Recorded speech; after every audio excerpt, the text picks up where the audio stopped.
Pope Francis has landed in Jakarta in Indonesia for the start of an historic and ambitious trip to Asia. Have a look now. These are pictures of Pope Francis being greeted at the international airport in the capital. He was given a bouquet of local produce by two children. Indonesia is the world's most populous Muslim majority country, and the Pope is due to visit a mosque and a neighbouring church during his 3 days there. The Vatican says the focus of the trip is interfaith harmony. 87-year-old Pope Francis has reduced his travel in recent years due to health problems, but this 12-day trip is his longest trip as pontiff.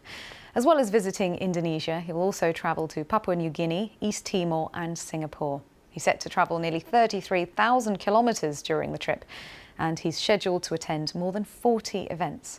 Our correspondent Jonathan Head has more on the Indonesia stop of this tour. He's continuing a long-standing policy of the Vatican of upholding the best possible relations with a country which in many ways is a model of multi-faith tolerance. I mean, Indonesia does have the world's largest Muslim population, but it is not an Islamic State. Islam is not the official religion.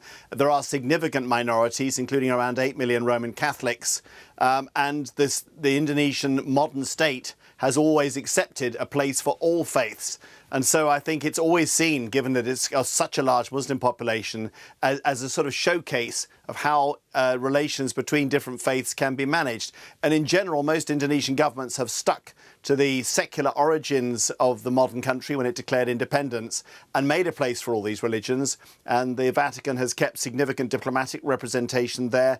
It's been 35 years since the last visit of a pope, so this Pope, Pope Francis, visits a very different country from the one that his predecessor, but one, Pope John Paul II, visited back in 1989. At that stage, Indonesia was still an authoritarian government. The issue of East Timor, which is a Roman Catholic country, caused a lot of friction between the Vatican and the then Indonesian government.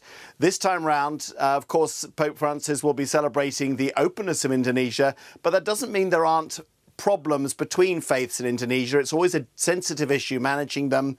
The issue of whether, relations in different parts of Indonesia between Christian and Muslim communities have been strained in recent years when we've had the growth of, for example, of Islamic extremism in the region. Those are all factors that the Pope will be very conscious of as he goes to these very symbolic big meetings, the one in the Istiqlal Mosque tomorrow, the largest mosque in Southeast Asia, the main mosque in Jakarta, to highlight that sort of valuing these relationships between the different faiths, and then a big rally, a big mass to be held in one of the largest stadiums in Jakarta, to which Roman Catholics from all over Indonesia, and many of them are in quite far-flung islands, will travel to come and get this probably for once-in-a-lifetime trip to see a pope. Our correspondent Jonathan Head there. Well, let's speak now to our reporter in Rome, Davide Giglione. And Davide, given the Pope's age and health concerns, what does it suggest to us about the strategic importance of Asia to the Catholic Church? Yes, Lakshmi, this region is particularly important for the Catholic Church.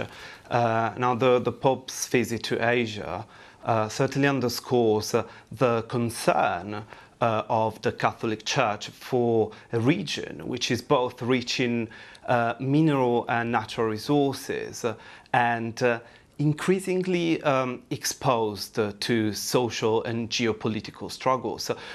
We do know that the society and the economy and the countries in that region are changing very rapidly. Indonesia, for example, has emerged over the last years as a major producer of nickel, which is one of the key components for batteries for electric vehicles.